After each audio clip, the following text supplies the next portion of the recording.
Hello friends, Dr. Aarti this side and this side. एग्जॉस्टोसिस क्या होता है आपको समझना चाहिए, और ये बहुत सारे केसेस डेली आते हैं जो जिनको बताया जो फॉर ट्रीटमेंट के लिए हमारे पास आते हैं। तो एग्जॉस्टोसिस का मतलब होता है extra growth of the bone, यानी there is a new bone growth को एग्जॉस्टोसिस कहते हैं। अगर बॉडी की किसी भी पार्ट में, किसी भी बोन में एक थोड़ी सी एक एबनॉर्मल ग्रोथ होने लगती है बोनी टिश्यूज़ की, तो उसे हम एग्जॉस्टोसिस कहते हैं। ये एग्जॉस्टोसिस बॉडी के किसी भी बोन में, किसी भी लार्ज बोन में, स्मॉल बोन में हो सकती है बिकॉज ऑफ मैनी रीज़न। इसके बहुत सारे रीज़न हैं और कुछ तो अभी भी अननोन है। ठीक है, माल फंक्शनिंग होता है कैल्शियम का, माल फंक्शन नहीं हो पाना, एब्जॉर्प्शन क्लियर नहीं हो पाना, उससे कई बार इन्फ्लेमेशन हो जाना बोन में, कई बार इंजरी हो जाना, तो उस वजह से भी एक एबनॉर्मल बोन टिश्यू डेवलप होने लगता है। मेनली जो एग्जॉस्टोसिस है 2 टाइप्स की होती हैं। ये एक सेनाइल एग्जॉस्टोसिस जिसे कहते हैं, और एक होता है पेडंकुलेटेड एग्जॉस्टोसिस। ये आपके लिए बहुत इंपॉर्टेंट नहीं है, but this is important for the doctors जो कि इसकी डायग्नोसिस बताते हैं कि आपको एग्जॉस्टोसिस किस टाइप का है। सेनाइल एग्जॉस्टोसिस में जनरली ये होता है कि जो बोन है, बड़ी बोन है, उसी के साइड में, उसी में ही एक छोटी सी बोन का ओवर ग्रोथ होने लग जाना। ठीक है, वो एक सेनाइल है। ठीक है, और जो पेडंकुलेटेड एग्जॉस्टोसिस है, उसमें क्या होता है कि जो ओवर ग्रोथ होती है, जो एक न्यू ओवर ग्रोथ, न्यू बोनी टिश्यू का ग्रोथ होता है, वो जो ओरिजिनल बोन है उससे एक शाफ्ट, एक डंडी से, एक हार्ड टिश्यू से अटैच होती है, तो उस चीज़ को हम पेडंकुलेटेड एग्जॉस्टोसिस बोलते हैं। ठीक है, ये एग्जॉस्टोसिस बॉडी के किसी भी पार्ट में हो सकता है, and according to that position, that location, there is nomenclatures depend. यानी अगर वो उंगली में होता है, अगर वो उंगली में है, या फिर बेड के नीचे, कभी नेल बेड के नीचे एग्जॉस्टोसिस हो रही है, तो सब इंगुअल एग्जॉस्टोसिस बोलते हैं। ठीक है, अगर वो जॉ में हो जाती है एग्जॉस्टोसिस, तो उसे हम बक्कल एग्जॉस्टोसिस कहते हैं।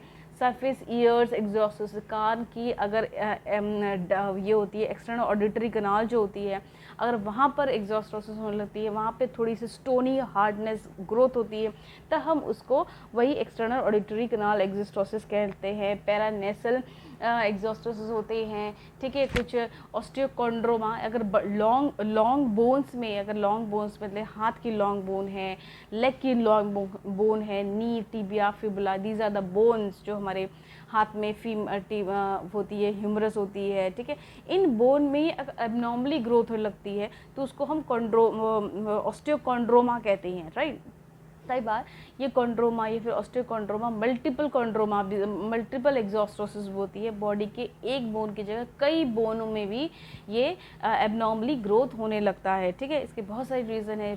कभी हुआ माल फंक्शनिंग हुआ, मैंने वो जो किस बताए हैं। ठीक है, ये चीज़। अब इसके सिम्टम्स क्या आते हैं? सिम्टम्स देखिए, 50% केसेस में क्या होता है कि ये ओवर ग्रोथ होती है, जो बोन की ओवर ग्रोथ होती है, वो विदाउट सिम्टम होते हैं, सिम्टम प्रेजेंट ही नहीं होते। और कई बार कभी किसी और टेस्ट के लिए एक्सरे करवाया, किसी और टेस्ट के लिए सीटी स्कैन करवाया, तो वो एबनॉर्मली वो डिटेक्ट हो जाती है कि आपकी इस वर्टिब्रा में थोड़ी एग्जॉस्टोसिस हो रही है, आपकी लंबर स्पाइन, ये आपकी मतलब सेक्रम बोन में एग्जॉस्टोसिस है, या फिर हिप बोन में एग्जॉस्टोसिस हो रही है। तो वो उनका कोई सिम्टम नहीं होता, लेकिन वो आपको पता चल जाते हैं। लेकिन 50% ऑफ द केसेस में सिम्टम्स आते हैं, और उन सिम्टम्स की वजह से पेशेंट हमारे पास आता है कि दर्द है, नम्बनेस है, टिंगलिंग हो रही है। ठीक है, लेकिन मेरा कहने का मतलब है कि अगर आपकी बॉडी में, अगर आपको डिटेक्ट होती है कुछ ऐसी एबनॉर्मल ग्रोथ है, तो प्लीज़ उसका भी ट्रीटमेंट कराइए। उसके सिम्टम्स आने का वेट मत कीजिए, क्योंकि 1% ऑफ चांसेस होते हैं, अगर वो एक्चुअली वो बिनाइन ग्रोथ है जिसमें कोई मतलब वो ग्रोथ होती है, उसमें कोई सिम्टम नहीं होता, तो उसको उसको डिसट्रीटेड नहीं छोड़ देना चाहिए, उसका ट्रीटमेंट लेना चाहिए। राइट, उसको ठीक कराना चाहिए। बट सर्जरी और उसको काट के फेंक देना उस बोन को, दिस नॉट द ट्रीटमेंट। वो ट्रीटमेंट नहीं है, ठीक है। वो ट्रीटमेंट नहीं है कि आपने सर्जरी करा ली और उसको काट, उस बॉडी के पार्ट, उस बोन को काट के फेंक दिया, कहा कि भाई हमारा ट्रीटमेंट हो गया। That is not the treatment, ठीक है। आयुर्वेद या होम्योपैथ में बहुत बहुत अच्छी दवाइयाँ हैं जो उस एग्जॉस्टोसिस, एबनॉर्मल ग्रोथ को कहीं पर भी हो बॉडी के, उसको हटा सकती है एबनॉर्मली। धीरे धीरे, नॉर्मली धीरे धीरे वो जो टिश्यू होता है बॉडी में रिजॉल्व हो जाता है, वो एबनॉर्मल ग्रोथ हट जाती है, ठीक है। तो please go for that treatment, ठीक है। उन ट्रीटमेंट में मत जाइए कि सर्जरी कराएं और उसको काट के फेंक दें, ठीक है। तो उनके सिम्टम्स क्या आते हैं?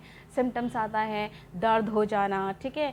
और दर्द होता है किसी में भी, अगर वो आपके वर्टिब्रा में है तो जनरली पेन आता है कि लेफ़्ट साइड में नस में पेन हो रहा है।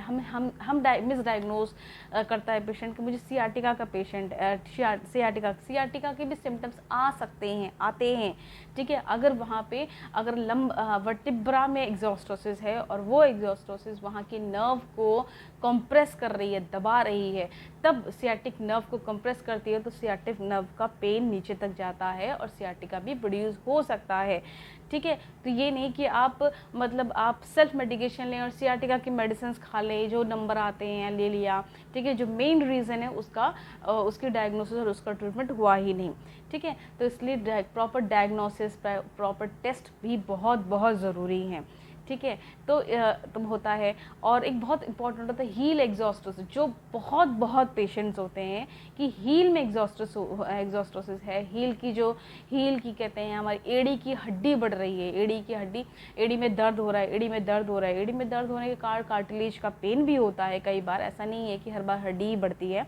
कार्टिलेजेस और टेंडन, जो वहाँ के एंकल जॉइंट के जो टेंडन्स होते हैं उनके ब्रूजेस हो जाते हैं, चोट लग जाती है, तो उसकी वजह से ही पेन होता है। जिसके लिए एक सिंपल सा हमें एक्सरे कराना होता है, जिससे पता चल जाता है कि हड्डी बड़ी हुई है या फिर वहाँ पर कोई लिगामेंट या फिर टेंडन का पेन है, ठीक है। तो उसके लिए भी बहुत अच्छी अच्छी होम्योपैथिक मेडिसिन आती हैं, उसका ट्रीटमेंट होता है, ठीक है। कुछ एक कोर्स चलता है, एक टाइम चलता है। हर पेशेंट्स की अपनी अपनी मेडिसिन अलग होती है, क्योंकि उनका नेचर, उनका व्यवहार सब कुछ अलग होता है, तो मेडिसिन भी अलग होती हैं। और 2 से 3 महीने तक मेडिसिन खाने से पेशेंट की वो प्रॉब्लम बिल्कुल अच्छे से बिल्कुल ठीक हो जाती है। एंड सिम्टम्स मैंने बता दिए होते हैं। कई बार क्या होता है, अगर मिस ट्रीट हो तो कॉम्प्लिकेशंस भी आने लगते हैं एग्जॉस्टोसिस में। जैसे कई बार क्या होता है, ईयर में अगर एग्जॉस्टोसिस हुई तो डीफनेस हो सकती है, यानी सुनाई कम पड़ने लगता है, ईयर ड्रम ब्लॉक होने लगती है, तो सुनाई कम पड़ने लगता है। और क्या होता है, एक बार क्या होता है, अगर वो पैरों में है, मैंने बताया अगर लॉन्ग बोन में थाई की जो बोन है उसमें एग्जॉस्टोसिस है, तो कई बार वो दूसरे सिम्टम्स आने लगते हैं, यानी वाटर लॉजिंग होने लगती है, क्लॉडिकेशन होने लगता है, पैर में सुंडपन होने लगता है, पैर में सूजन होने लगती है, वेरिकोज वेन की प्रॉब्लम होने लगती है, नर्व्स फूलने लगती हैं। तो these are all the complications of a minor exostosis, ठीक है। कई बार मेरे पास एक पेशेंट आया था, तो उसने, मुझे आज भी याद है, वो दैट इज़ ऑल्सो द, कई बार देखिए वो इसलिए मैं बोलती हूँ डायग्नोसिस टेस्ट भी बहुत इंपॉर्टेंट है। अगर हम होम्योपैथ डॉक्टर अगर आपको डायग्नोस्टिक टेस्ट बताते हैं तो कई बार सोचते हैं कि होम्योपैथी में क्या है, आप डायग्नोस्टिक टेस्ट क्यों बता रहे हैं, ठीक है, क्या ज़रूरत बस हमें दवा दे दीजिए। तो प्लीज़ ऐसा मत कीजिए, अगर हमें कोऑपरेट कीजिए, अगर हम टेस्ट लिखते हैं, टेस्ट बताते हैं, तो you should do that test. एक पेशेंट आया था मेरे पास, काफ़ी चीज़ है उसको, मैं उसको सोल्जर बोन के पीछे, ठीक है, यहाँ पर बीच में मिड में पेन होता था। तो मैंने मिड में पूरा पेन होता, तो मैंने फर्स्ट टाइम उसको मेडिसिन दी। जब वो 7-8 दिन के बाद आया तो उसने बोला कि मैडम रिलीफ नहीं है। अच्छा, फिर मैंने उसको एडवाइस किया कि आप एक टेस्ट करा के आइए, आप एक्सरे करवाइए और मेडिसिन लीजिए, खाइए, और मुझे नेक्स्ट टाइम एक्सरे करवा कर आइए। बंदे ने 10 दिन दवाई और खाई, लेकिन उसने एक्सरे नहीं करवाया। मैडम मैं बिज़ी था और जो भी इश्यूज़ थे, जो भी एक्सक्यूज़ेस थे, आई डोंट नो, मैं नहीं करवाया। फिर मैंने उसको मेडिसिन दी और फिर मैंने उसको एसएल पर रखा, मतलब ज़्यादा हैवी मेडिसिन नहीं, बहुत हल्की मेडिसिन मैंने उसको पढ़ाई। 10 दिन के बाद फिर से उसने नहीं की। फिर नेक्स्ट थर्ड टाइम में मैंने उसको मेडिसिन प्रिस्क्राइब नहीं की। मैंने कहा मैं आपको मेडिसिन प्रिस्क्राइब नहीं करूँगी, आपको बहुत हल्का सा एक्सरे है, आप मुझे एक्सरे करके दिखाइए।